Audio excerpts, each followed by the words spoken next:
Vocês sabem o que é renúncia? Alguém faz ideia do que seja renúncia? Para simplificar, eu vou trazer uma outra palavra, que aí vocês vão entender com facilidade. Renúncia é igual a abnegação. A abnegação, quando eu ouvi pela primeira vez, quando eu li essa palavra, não tinha a mínima ideia do que significava. Abnegação. E é tão impressionante que o Evangelho segundo o Espiritismo, que é o terceiro livro do chamado Pentateuco kardeciano, são 5 obras básicas, fundamentais do Espiritismo, na coordenação, compilação, codificação do gênio Allan Kardec, que materializou a doutrina espírita entre nós, que já faz um exercício de anonimato ao usar um pseudônimo, deixando um nome já famoso, Hippolyte Léon Denis Rivail, para poder adotar o pseudônimo e fazer o trabalho da codificação, materializando a doutrina dos espíritos aqui na Terra. A doutrina é dos espíritos, não dos espíritas. É uma doutrina que vem de uma revelação superior, trazendo os princípios fundamentais. E Kardec organiza o Livro dos Espíritos, o Livro dos Médiuns, o Evangelho segundo o Espiritismo, o Céu e o Inferno e a Gênese. Todo mundo entendeu até aqui? E de cada uma das 4 partes de O Livro dos Espíritos, mais um livro é originado, constituindo então os 5. Primeiro, o Livro dos Espíritos. Né, Raul, querido? Que nos ensina com tanta didática tudo isso que a gente vai compartilhando aqui.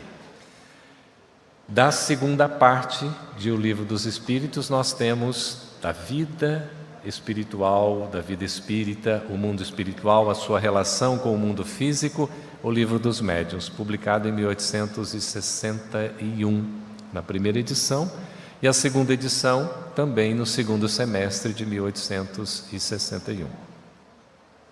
O Livro dos Espíritos foi publicado em 1857 e a segunda edição definitiva em 1860. A terceira parte de O Livro dos Espíritos dá origem ao Evangelho segundo o Espiritismo, publicado na primeira edição em 1864, a segunda em 1865 e a terceira definitiva em 1866.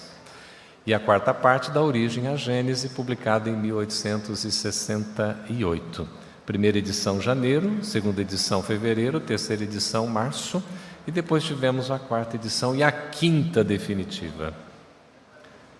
E também temos este maravilhoso livro, aliás, a quarta parte dá origem ao Céu e Inferno, né? Que é de 1865.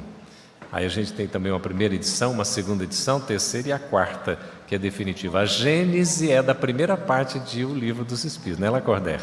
Recordando aqui e tomando exatamente essa edição de janeiro de 68, depois fevereiro, março, e a gente vai ter uma quarta e a quinta edição definitivas. Livros maravilhosos. O Evangelho segundo o Espiritismo é uma obra tão importante que quando a mãe de Chico Xavier, já desencarnada, estava então dando uma comunicação através de um casal amigo, da esposa desse senhor que muito ajudou Chico Xavier no início em Pedro Leopoldo, estava ali ela recebendo uma mensagem de Maria João de Deus. E a mãe daqueles filhos, dirigindo a palavra a cada um deles, dizendo algumas recomendações. Quando chegou a vez do Chico, ela disse o seguinte: meu filho, está vendo estes livros sobre a mesa? Estes são livros para você utilizar durante toda a sua vida. Aonde você for e onde estiver, os leve consigo, dando base a todo o trabalho que você vai realizar. Ali estavam o Livro dos Espíritos. Qual é o outro livro? Qual é o outro livro? O Evangelho segundo o Espiritismo. Então Chico adotou sempre o Livro dos Espíritos e o Evangelho segundo o Espiritismo como base para a realização de todo o seu messianato medianímico, esse trabalho de consolo e de esclarecimento, através da mediunidade, da caridade, do amor ao próximo. E o Evangelho segundo o Espiritismo, de fato, ele, como o próprio Evangelho do Cristo, ele é o roteiro de nossas vidas. O Evangelho segundo o Espiritismo não é o Evangelho dos Espíritas. Vocês estão me vendo aí, gente? Pessoal aí? Que bom, né? É o Evangelho de Jesus à luz do Espiritismo. E aí nós temos esta obra tão fundamental que ela traz para nós a base das virtudes fundamentais para a aplicação no cotidiano, para a nossa agenda diária.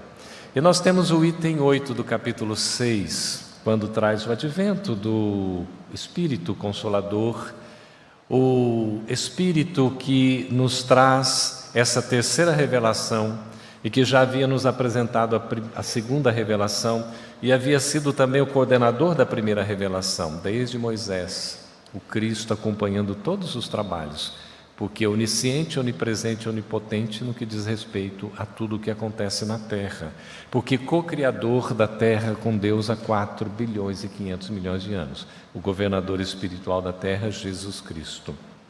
E ele diz no Evangelho, anotado por João, no seu capítulo 14, se me amais, guardai os meus mandamentos. E eu vos enviarei outro Consolador, o Espírito da verdade, ou de verdade, ou a verdade, para que fique eternamente convosco. Esse Espírito de verdade se manifesta quando Kardec pergunta como deveria identificá-lo, e ele diz, chame-me verdade. Ali estava o outro Consolador, porque o Evangelho já era o próprio Consolador. E o Espiritismo vem trazendo esse Evangelho redivivo, como uma luz que nos possibilita seguir com segurança esse roteiro de vida que é o Evangelho de Jesus.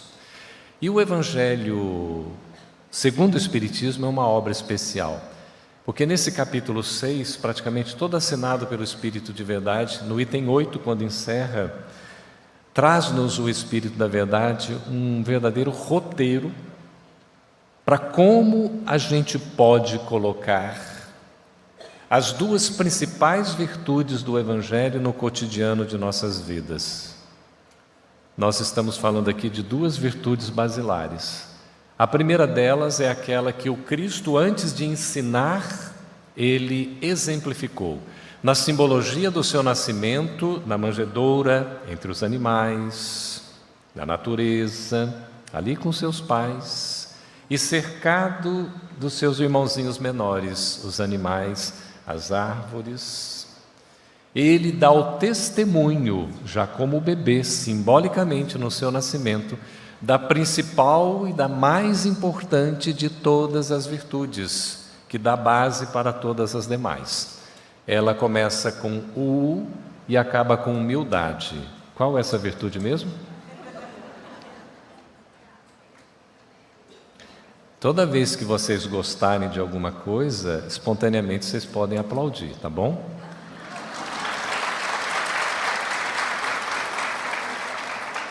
Estamos aplaudindo Jesus neste exemplo de testemunho que ele nos traz. O testemunho da humildade, para depois nos ensinar esse testemunho através de diálogos, de conversas, na intimidade com os seus discípulos e com o povo de um modo geral, como por exemplo no Sermão da Montanha, aqui declamado tão lindamente pelo nosso querido Alberto Almeida. E Jesus, vendo a multidão, subiu ao monte. E assentando-se, aproximaram-se dele os seus discípulos, e ele, abrindo a boca, os ensinava, dizendo, bem-aventurados os pobres em espírito, porque deles é o reino dos céus. A primeira virtude de todas, os pobres em espírito, são os humildes. Como é fundamental esta humildade, como base de todas as demais virtudes. E outra virtude que é fundamental, que é a própria revelação do Espiritismo, que a gente chama de amor em ação, é a da... Vocês, por um acaso, tiveram um intervalo há pouco tempo, tomaram um cafezinho, tomaram água, fizeram um lanche? da caridade. Quase que esse bebezinho ali tem que falar, né, mamãe? Caridade. Olha a caridade que significa o amor em ação. E o Espiritismo tem como bandeira fora da? Não há? Então, repetindo, fora da? Não há? Fora da caridade. Os aplausos são para vocês. Não há salvação. Fora da prática do bem, não há felicidade. Nós só seremos felizes se fizermos o bem. Só seremos aqueles que estaremos satisfeitos, em paz de consciência, se nós auxiliarmos o nosso próximo na caridade da beneficência, que é a caridade material, e na caridade da benevolência, que é a caridade moral e espiritual, como nos ensina a irmã Rosália em O Evangelho segundo o Espiritismo. E vem o Espírito da Verdade, tem 8 capítulos 6, o Cristo Consolador, o advento do Espírito da Verdade, para fechar este capítulo dizendo para nós a maneira pela qual a gente coloca a humildade e a caridade na nossa agenda cotidiana se dá através de 2 palavras mágicas, transformadas nos seus conceitos e nas suas ações. A primeira delas é a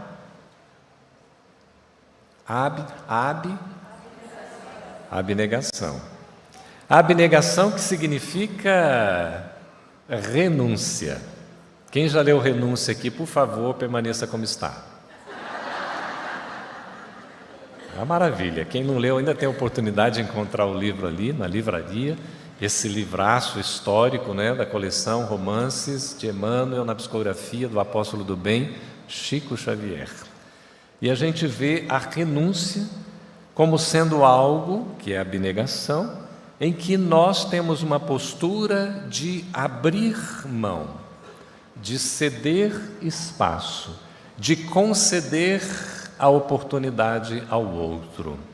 Aquele que renuncia, ele esquece a si mesmo no sentido do seu orgulho e do seu egoísmo e enxerga o próximo. Ele renuncia não porque desiste, porque abandona, porque não tem amor próprio, mas é porque ele emprega exatamente o princípio da abnegação, da renúncia, e enxergar no seu próximo semelhante que tem também direitos como nós também o temos. E a gente reconhece, em primeiro lugar, o direito do outro. A abnegação, a gente renuncia. Para renunciar, a gente precisa desapegar-se, desprender-se. Quem se sente desapegado aqui? Quem se acha desprendido aqui? Agora sim pode levantar a mão, por favor. Muito bem, 7 pessoas, 0,0039%, Raul. Porque esse negócio de desapego, de desprendimento, não é nada fácil, concorda?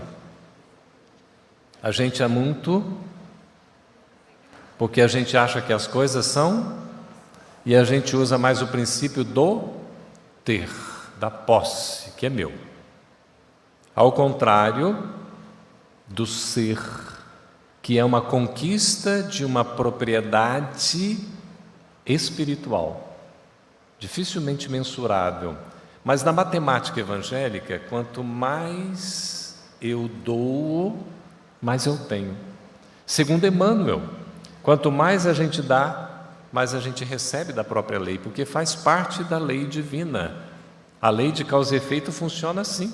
À medida que a gente age, o mundo, o entorno, o ambiente, o ecossistema, as pessoas, as circunstâncias, as ocasiões também agem com relação a nós, porque fazemos parte de um sistema. Por isso que é importante a gente considerar o outro, a alteridade. Considerar que o outro tem direito, que merece ser respeitado, assertividade. Considerar ainda que nós precisamos ter empatia. O que é empatia mesmo? Pode falar bem alto. Empatia é não ouvir. Empatia é Nada disso. Se a gente aprendeu que empatia é se colocar no lugar do outro, a gente vai ter que rever. Sabe por quê? É possível, Sani, você se colocar no lugar do André? Fisicamente? Psiquicamente? Emocionalmente? Espiritualmente? Não. É possível? Não é possível. Porque cada um é cada um tem o seu espaço, espaço emocional, espaço psíquico, espaço espiritual. Mas o que nós podemos fazer no processo de empatia é nos aproximarmos, nós estarmos juntos, nós estarmos próximos um do outro, a ponto de enxergar o outro na necessidade que ele tem. Como irmã Dulce, por exemplo, quando alguém dizia para ela: mas minha irmã, como é que você pode fazer um negócio desse? Entrar nesses lugares mais horríveis, sujos, fétidos, ajudar essas pessoas mais assim, largadas. E ela respondia: mas é por isso mesmo que eu vou nesses lugares, porque estas mãos são as mãos do Senhor, estes pés são os pés do meu Senhor. Era assim que ele fazia, e é assim que eu também desejo fazer, porque sou um instrumento de Deus nesta vida. Isso é abnegação. A pessoa renuncia a si próprio para estar à disposição e disponível ao outro. Isto é empatia, quando a gente se aproxima, se junta tanto, que começa até a sentir o que o outro sente, perceber o que o outro percebe, enxergar o que o outro vê, escutar o que o outro ouve. E de repente, eu estou sintonizado, conectado, num processo de interdependência, porque nós nos dependemos mútua e reciprocamente uns com relação aos outros. Nesta visão sistêmica, harmônica, solidária e fraterna que o universo empreende em toda a sua pujança e dinamismo da existência criada por Deus. Abnegação é um exercício que a gente precisa fazer desde agora. Começar a renunciar, começar a ceder, começar a abrir espaço, começar a se desapegar, a se desprender. Nós homens costumamos ter em casa 3 gavetas. A primeira, a segunda e a terceira. Nós homens aqui presentes entendemos isso, esse conceito. Confere? As mulheres têm um pouquinho mais de gavetas, não é? Nós homens costumamos ter 5 pares de sapato, somando tênis, calçado social, chinelo. As mulheres também costumam ter 5 pares vezes 5. E a gente fica observando, quando eu abro a minha gaveta, uma dessas 3 gavetas, o armário, eu vejo tantas camisas, tantas camisetas. Eu falei: será que eu vou dar conta de usar isso tudo nessa encarnação? Será que eu serei capaz de usar? E de repente a gente vai separar algumas para doar. Tem 10 disponíveis para doação. Olha que coisa impressionante. A gente olha, separa tudo, bota ali para doação, depois você olha de novo e começa a voltar. Acontece com vocês ou é mera coincidência? Vamos deixar para depois. E fica lá aquela camisa, camiseta, aquela blusa que você não vai usar não sei quando, não é? Deixa o próximo inverno chegar, o inverno mato-grossense, quando faz frio aqui. Faz frio, né, Luísa? É frio gostoso. Então a gente vai guardando, vai guardando. A gente fica pegado, é difícil de desprender. E um dos motivos, razões, finalidades da felicidade é exatamente a gente se desapegar, se desprender. A matemática evangélica, quanto mais eu dou, mais eu tenho. É diferente, não é isso? Aí entra a segunda palavra que o Espírito da Verdade utiliza para eu colocar a caridade e a humildade na minha agenda cotidiana, que é quem dá mais? Começa com devotamento. Era outra palavra que eu não tinha a mínima ideia do que significava. Olha a menina de Libras ali, que linda, não é? Como é que você traduz esse sorriso agora? Tá vendo? Que lindo. Maravilhoso, né? O abraço é assim, não é?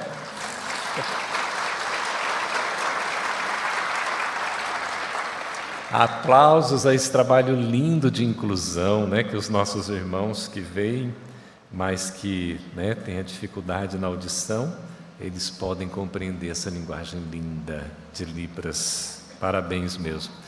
E a gente vai vendo, o devotamento é a dedicação, é a doação. Tomou nota aí, querida? Você está anotando tudo? Está anotando ali. Muito bem. Então, devotamento, dedicação, doação. É o estar disposto e disponível. O que é isso? Disposto é quando eu quero fazer. Disponível é quando eu posso fazer. Não é? E às vezes eu estou disposto, mas não estou disponível. Às vezes estou disponível, mas não estou disposto. E aí a gente se enrosca na encarnação. Porque o ideal é conciliar uma coisa a outra. É preciso estar disposto e estar disponível. Esse devotamento, doação, é uma ação de amor. Quando a gente se entrega, a gente se entrega, a gente se entrega. E a gente se sente bem. Porque envolvido, inserido, nós fazemos parte de um todo, estamos ali com o nosso semelhante, com a humanidade real, exercitando o nosso humanismo, a nossa humanidade, a solidariedade e a fraternidade. Afinal de contas, somos todos... Vou repetir a pergunta para não ter dúvida. Afinal de contas, somos todos filhos de um mesmo, fazendo parte de uma só? Então, por que a gente não se ama? Falta só se amar.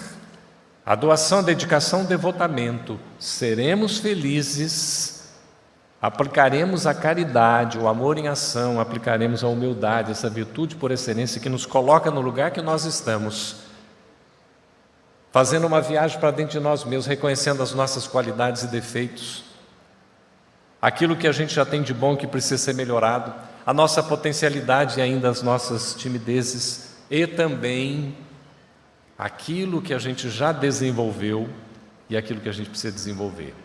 As fragilidades e as forças. O humilde, ele se conhece e se reconhece. E ele levanta a cabeça e segue em frente. Esse é o humilde. Vai acertar sempre? Vai errar sempre? Mas vai sempre caminhar. Esse é o humilde. O orgulhoso, que é o oposto do humilde, o que ele faz? Ele sobe na tamanca, já ouviram falar? Sobe no tamanco, empina o nariz e quebra a cara. Porque o orgulho nos enceguece, não nos deixa ver o que é essencial. E aí nós temos nesse contexto da abnegação, do devotamento, os enfrentamentos que teremos diante da vida a nos exigirem essencialmente... Quem é médium vidente aí? Coragem, que o pessoal da internet está vendo aqui. Coragem, olha que delícia de livro, gente, um livro de bolso desse tamanho, capa dura, letras grandes na cor verde da esperança, para a gente não esquecer. Coragem vem de couro, coração vem de dentro, é preciso ter pujança, é preciso ter determinação, é preciso ter perseverança. E aí a gente vai trazer uma palavra minúscula, que aí vai ter que ser realmente médium, vidente para enxergar. Ninguém está lendo, alguém está conseguindo ver? É uma palavra minúscula, monossilábica, composta de uma consoante e uma vogal com um acento agudo. Tá, calma, gente, calma. Tanto é que Jesus diria o seguinte: se tiverdes do tamanho de um grão de mostarda, dirias a esta montanha, transporta-te daqui para ali, e ela se transportaria. Se tiverdes o povo de pouca fé. Se tiverdes isso.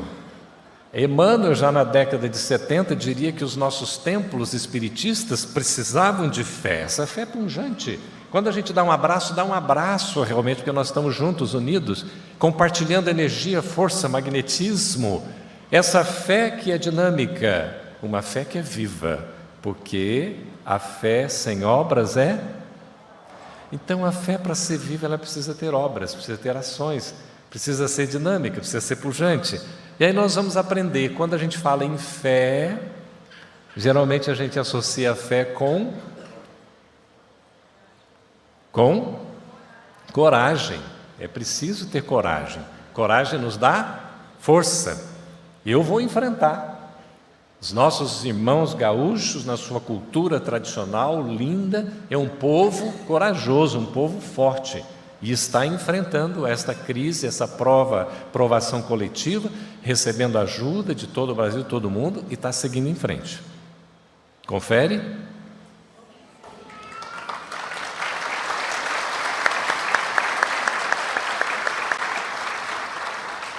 Estamos juntos nesta luta tão importante. Tão bom a gente ver o movimento espírita unido, inclusive, nesse apoio, ver o vídeo de reconstrução da Federação Espírita do Rio Grande do Sul, gradativamente, e de mais de 30 casas espíritas, Raul, que praticamente perderam tudo. Vamos aos pouquinhos reconstruindo. Isso é muito importante. Essa fé, essa coragem. Quando a gente fala em fé também, a gente pensa logo naquela palavra, eu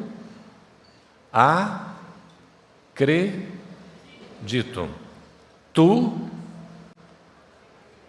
ele, nós, vós, eles, eu. Agora está convincente.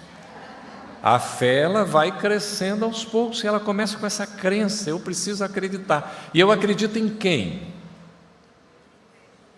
Em primeiro lugar, na espiritualidade. Ai, meu Deus do céu, acredito em Deus, acredito em Jesus, acredito nos benfeitores espirituais, no anjo da guarda, espírito protetor, não é? Ah, se não houvesse eles, o que seria de nós? Seríamos nós mesmos, né? Mas precisando de todo esse apoio. Então a fé, ela é divina. Essa crença em algo que é imortal, insuperável, que sempre ajuda, auxilia e ampara. Mas a fé também deve ser aquela crença em mim mesmo, em nós mesmos. A fé humana, eu acredito no meu potencial. Eu sei que sou capaz. Diante das dificuldades, provações, entendendo com Emmanuel que cada prova carrega a lição necessária ao nosso aprendizado, a fé é o testemunho de segurança de que eu não vou desistir. Eu não vou desistir. Por isso que a fé é essa crença, e ela se associa à chamada esperança. Diz o ditado popular que a esperança é a última que? Mas também a esperança é a primeira que sempre renasce. Na verdade, a esperança nunca morre. Esse ato de esperar, e mais que isso, de esperançar, implica na ação, que é a fé. Então, a fé é crença, a fé também é esperança. Essa esperança de que haverá dias melhores e de que tudo vai passar. Enquanto não passa, não passou, a gente está enfrentando. Conversávamos com uma amiga do Rio Grande do Sul, da área de saúde, e ela recebendo um recado de que precisaria ajudar os outros, psiquicamente, psicologicamente, terapeuticamente. E aí as pessoas repassando aquela informação, olha, tem ajuda nesse sentido, você que é especialista, especializada, você pode usar esses recursos e tal. Aí a pessoa, quando recebeu isso, ela ficou o quê? Tocada. Porque ela disse, seria muito bom, Campete, se antes de repassar uma informação dessa, pudesse ter perguntado, como é que você está? Como é que eu estou? Porque antes de tratar, a gente precisa ter tratado. Antes de curar, eu preciso estar curado. Mas nós vamos num processo conjunto. A fé vai dando esta força, essa fortaleza, esse fortalecimento. Eu preciso ter esperança, mas enquanto não passa, as chamadas penas eternas, enquanto duram. Chico Xavier estava numa situação um pouco difícil, se sentindo assim um pouco desanimado. Aí recado que vem de Emmanuel para ele, trazendo diretamente de Maria. Um recado que foi compartilhado, dizendo simplesmente uma coisa. Imagina, vem um recado de Maria, você espera ali, né? Uma coisa veio assim, vai passar. Aí o Chico, que mais? Não, mas só vai passar. Mas não tem nada, Maria está falando comigo, vai passar. Só isso, vai passar. E realmente ele estava enfrentando momentos muito difíceis e passou. Como essa Maria, Mãe Santíssima, simbolicamente a mãe de todos nós e a mãezinha de Jesus, ela no capítulo 30 do Evangelho do Boa Nova, a obra de Humberto de Campos, literato maranhense que escreveu 40 livros aqui, do lado de cá e do lado de lá já cerca de 20 livros, pela psicografia de Chico Xavier. Humberto de Campos, o irmão X, coloca esse belíssimo livro da Boa Nova, a nova revelação, a Boa Nova que nos inova, que nos melhora, que nos reforma, que nos transforma e que nos regenera. Ela estava lá em casa, em Éfeso, afastada. Uma casa de assistência, junto ao mar. Enquanto João estava na cidade, ela estava lá na casinha recebendo os necessitados, aqueles transeuntes, sofridos, aflitos, com provas e expiações difíceis. E ela recebia cada um no seu regaço materno, no seu colo de mãe, abraçando-os, acariciando-os, e dizia: isso também vai passar. Para que a fé pudesse ser renovada, alimentada, continuada com esperança. Tenha confiança que isso vai passar. E recebia carinhosamente a cada um deles, com muito amor, uma palavra amiga, maternal.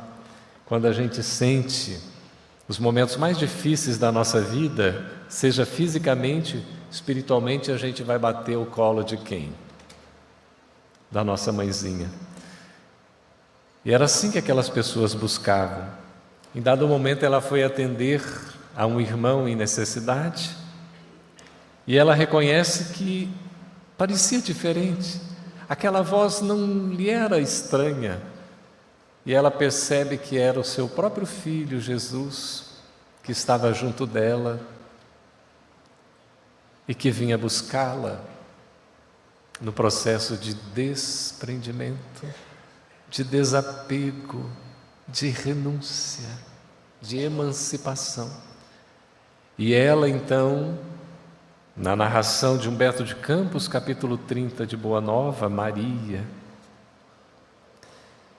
ela solicita, com um desejo de quem tem autoridade moral, que pudesse visitar aqueles sofredores que estavam ali prestes à pena capital, pela morte, na condenação, aos circos romanos, naqueles espetáculos dantescos, em que os primeiros cristãos, os seguidores da Boa Nova, eram devorados pelas feras sedentas.